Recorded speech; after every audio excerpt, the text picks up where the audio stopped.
Thanks for your company on AM Agenda. With me now, Labor frontbencher Jason Clare. Mr. Clare, thanks for your time. I want to start by getting your reaction to this, these disturbing reports of mothers inflicting self-harm in the hope that their children might be resettled in Australia. The Prime Minister says the government's not going to capitulate in the face of acts of self-harm like this. That is the only response a government can take, isn't it?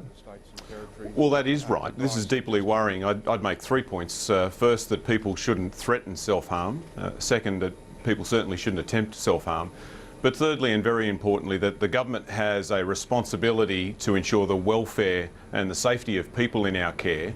And it's important that the resources are put in place to make sure that people can't harm themselves or other people that are in the care of the Australian government.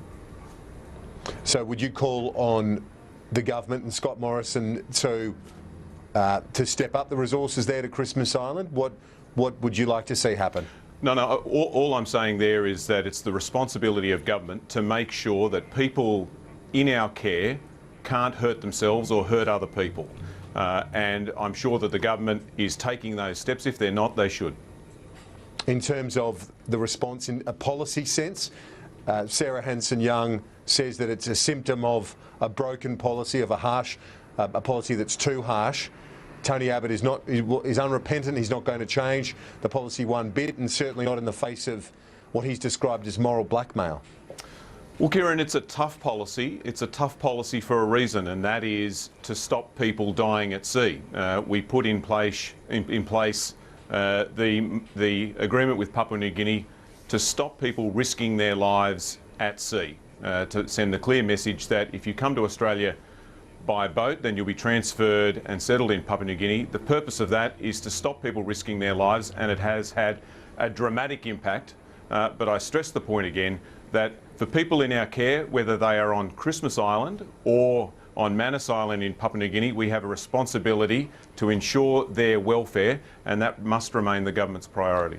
Jason Clare, you would empathise with the government to the extent that Labor's then Malaysia policy was scuttled by the High Court. At the moment, the government's approach, at least with the latest boat of 153 asylum seekers, is in doubt, uncertainty around what's going to happen there, given the High Court injunction. Kieran, this is a shambles of the government's own making.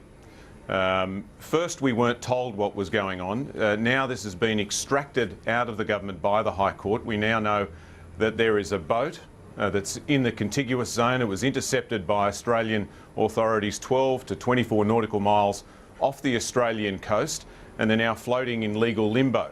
It could have easily been resolved by those people being transferred to Christmas Island. They could have been processed there, and if found to be economic migrants, flown back to Sri Lanka.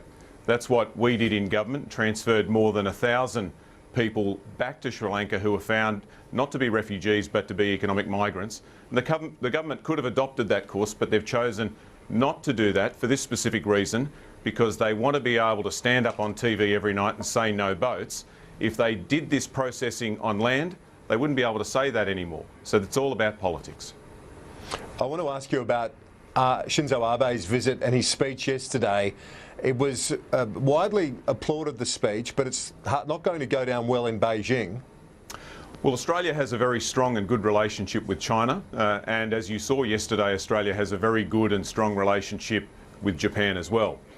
Japanese-Sino relations aren't as good as they could be, and Prime Minister Abe made the point yesterday that he wants to improve those relations. I think that is critical. If we're to avoid a flashpoint or a crisis in the East China Sea of the sort that people talk about, that it's critical that those two countries work together to make sure that their differences are resolved according to law rather than force. And so the relationship between Prime Minister Abe and his counterpart is going to be critical in that regard. Is there the risk, though, just only 30 seconds left, but that Australia will have to choose at some point if those flashpoints if they flare up? Look, I don't think it's a question of choice. If we're going to make sure that the Asian century is everything that it must be, then we need to make sure we've got security in the region. So Chinese-US relations are critical. Chinese-Japanese relations are critical. Australia can play a limited but important role in organisations like the East Asian Summit to make sure that all the countries of the region resolve their differences according to law. Mr. Clare, thanks for your time. Appreciate it. Thanks very much, Kieran.